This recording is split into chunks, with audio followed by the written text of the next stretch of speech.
When I see a black man and one man, I think of strength, black empowerment we have within, building community development. Let's continue to build our own. Let's continue to stay strong. Motivation, no matter the hate, no stopping. You just go.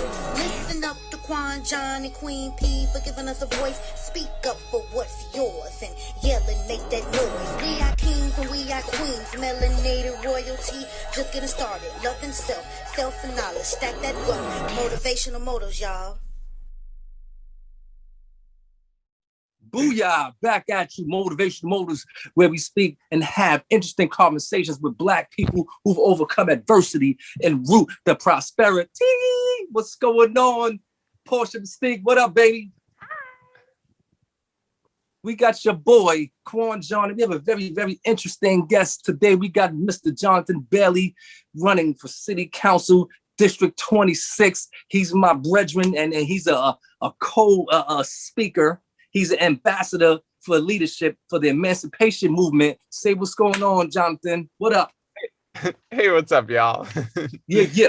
You know what I'm saying? So we're here to, basically endorse my guy, and we're here to really delve into who Jonathan Bailey is and why we should vote for him. Okay, so John, tell us basically, what was your life like before this campaign run? You know what I mean? What led up to saying, hey, no one, I'm going to be a city councilman?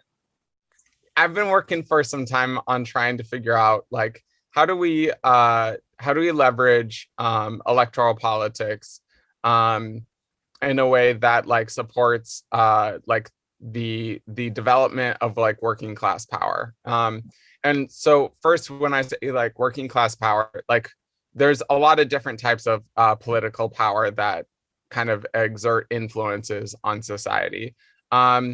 The most like important though, like when we're talking about like kind of like activism and trying to change like the world around us, are state power and working class power. So like state power being like, people like win an election, and then as like an elected official, as a member of the state, they like try to do things, right? They try to vote for good things. They try to push certain things to be in certain bills, right? But like ultimately what it is it's state power. It's power that is exerted by like virtue of the state, of being in the state.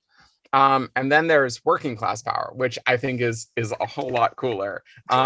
Working class power is like, so for instance, me and my coworkers at Amazon, when Amazon, like when the first case of the virus was discovered actually at our warehouse, and I'm sure that there are other warehouses that like had the virus before, but we were the only ones like organized enough where we were able to see, understand, and then like take action, right? But like Amazon was like, hey, yeah, there's like the virus is up in here, but we're just going to keep y'all working, right? And this is at this point, this is like, at this point, this is also when this is like when we think that like the virus can stay on like we know that it can stay on plastic for up to 24 hours and paper up to 72. And so we're like concerned about spreading it like through our neighborhoods as well.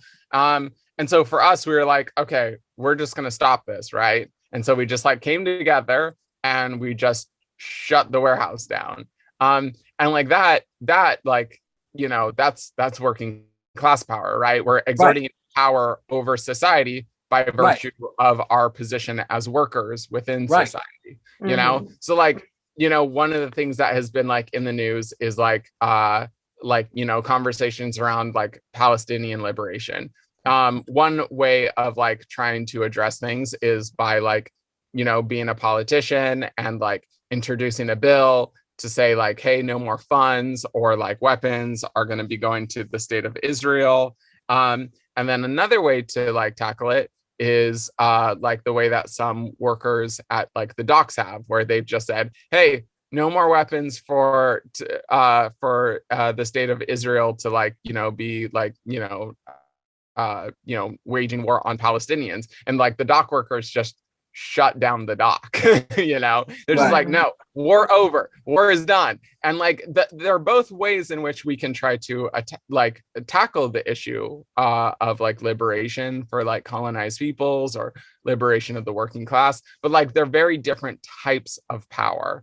And what's like cool about like working class power, of course, is that it's a lot more absolute, right? Okay. So like the workers of the docks, they could just like decide to like shut things down. So for me, what's really like kind of brought me to like trying to figure out like, you know, electoral politics and like running for office myself is like a few different things have happened recently. New York has like the best, most progressive system of campaign finance, which actually allows working class people to run for office, which is super cool. Yeah. Like matching funds is like a really huge deal, and it's an advancement within our democracy in general. But like, you know, it also gives, because it gives us as like working class people an opportunity to like run for office and be politically involved. It means that like we can use our campaigns to like spread awareness for like working class politics, for like developing working class power, instead of just staying focused on the state and state power as like an avenue for liberation, you know? So now, let me ask you a question real quick. Let me ask you a question. So I'm hearing everything you're saying, and I'm hearing, but I want to know personally, did something in your life, specifically as a Black man in America, either happen or you encountered or you were a part of that said, hey, I need to be in this position of power to make a difference because I am tired of an X, Y, and Z? Yeah, no, definitely. So like for me though, like I would first say that like my experiences in life are like the things that have brought me to like political struggle and like activism, not necessarily like running for office, but like, so for instance, me so during like the Great Recession, like I started my young adult years off like being homeless. Really? Yeah. So like like it just, I don't know, it wasn't like really a great situation at all. Yeah, well, so like one night I came home to find like all of my stuff out in the snow, and it was clear to me that okay, like life is going to be a bit different for here on out. And like for me, like because of the Great Recession, like, you know, folks are losing jobs still, like, right? And so as like a time to end up being homeless, it was like challenging because it meant that there weren't like really many avenues to try to like to get into a better situation. Right. And so like I ended up being like homeless on and off for about 2.5 years. But like during that time, like also like you know, it's during that time that I really experienced a lot of like interaction with like police, you know. You know, I don't know. Take your time, brother. Yeah, I'm sorry. Like, take your time, bro. That's a very and I just want to thank you for disclosing that, just to bring the normalcy into what's life like. Because when people see this or who are seeing this right now, everybody say, "Oh, this is just some guy that's running for city council." No, this is a regular guy that has been through his hardship and been through his adversity and has overcome it, and this is who he is today. So that's why I like when people normalize who they are. Oh, thank you. Thank you. Appreciate you for that. I appreciate it. Yeah, so like my first year in Las Vegas, like I was stopped by police like 11 times. Wow. I've like randomly. I was like ticketed 3 times within the space of 48 hours for a taillight being out, you know.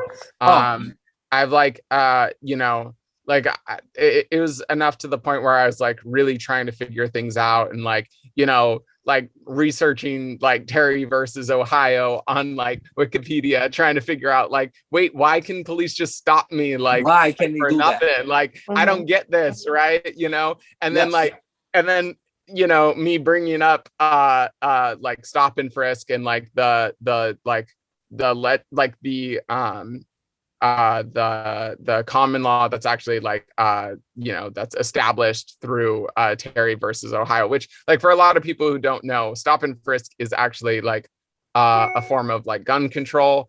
It's like a legal decision made in court. Yes. In the case of like Terry versus Ohio, like it's also Yes. called a Terry stop, right? And like for me, like as like a 19-year-old kid, I'm like trying to figure out, okay, like how does this work? And then like I bring up actually like when I'm stopped by a cop, I'm like, yeah, actually you can't stop me for this because Terry versus Ohio actually establishes They're not hearing that, right? Yeah, and that they were not happy with that. They were not happy with that. They're like, they never are.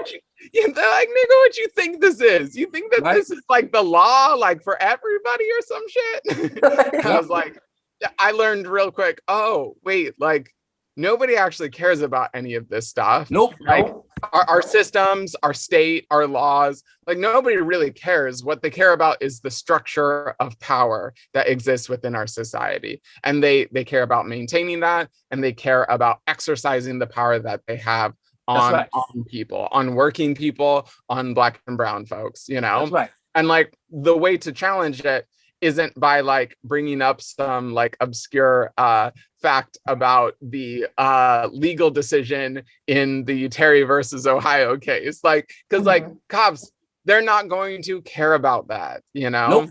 And so like for me, like if any of us even know about it, right, like I mean, people being stopped don't know, like cops don't know, nobody knows, like so like I mean, of course it doesn't actually like really hold any bearing because like what matters is the structures of power. And so for me as a kid, I was like trying to figure out, okay, what do I do then? What do you do? Like, how do I challenge this?